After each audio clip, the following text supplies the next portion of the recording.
The political activities of French women during the Revolution was kept alive as an inspiring memory. Finally, in 1946, women in France won the right to vote.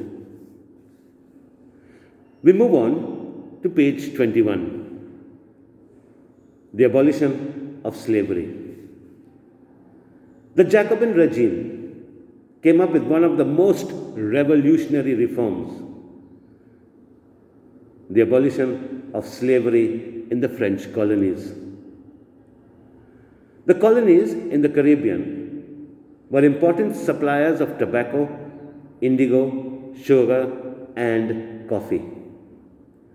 The Europeans were reluctant to go to work in distant and unfamiliar lands, which resulted in a shortage of labor. However, this demand was met by the triangular slave trade between Europe, Africa, and the Americas. The slave trade began in the 17th century. French merchants sailed to the African coast, where they bought slaves, packed them tightly into ships, and sailed back to the Caribbean. They were sold to plantation owners. These slaves made it possible to most growing demand in European markets for sugar, coffee, and indigo. Right through the 18th century, there was criticism of slavery in France. Long debates were held whether the rights of man should be extended to all, including those in French colonies. Due to the fear of opposition from wealthy businessmen, the National Assembly did not pass any laws. Finally,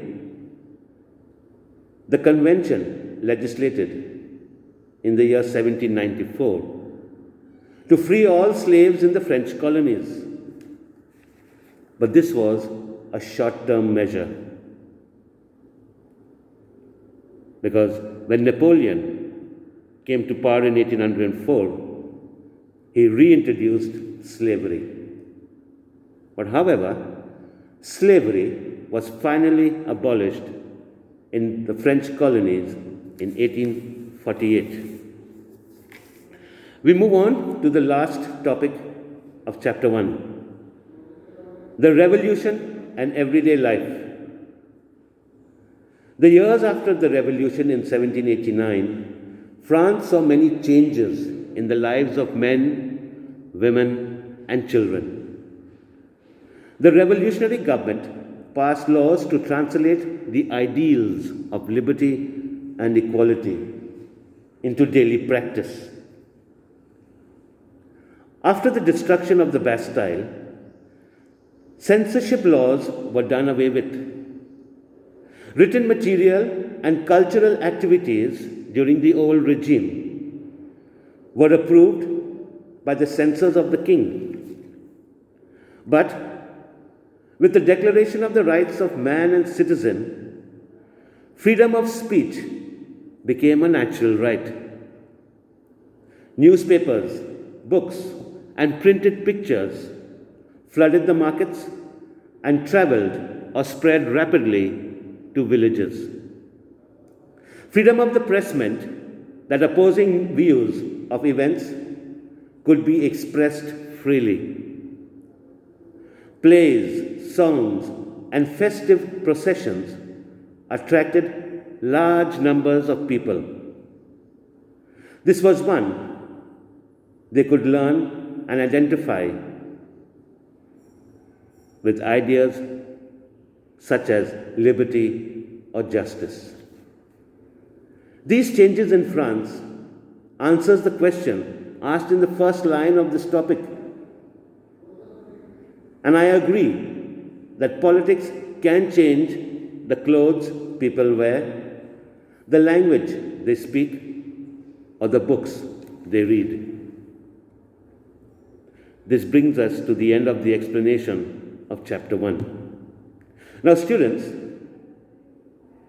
kindly watch these videos at least 3 to 4 times to understand the explanation. You can always refer to your books because the page number and the topic or the subtopics have been mentioned. Secondly, do not be in a hurry to finish all your writing work. You have other subjects to deal with. They are just as important. For April, you should finish chapter 1 in history and chapter 2 in political science.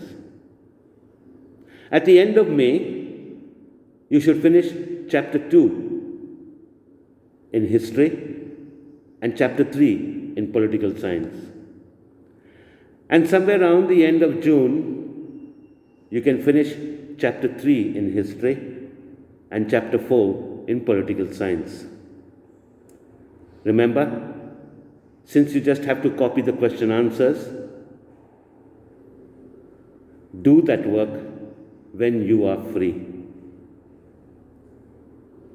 Don't bring tension upon yourself. Work with a free mind so that you can take in and learn something.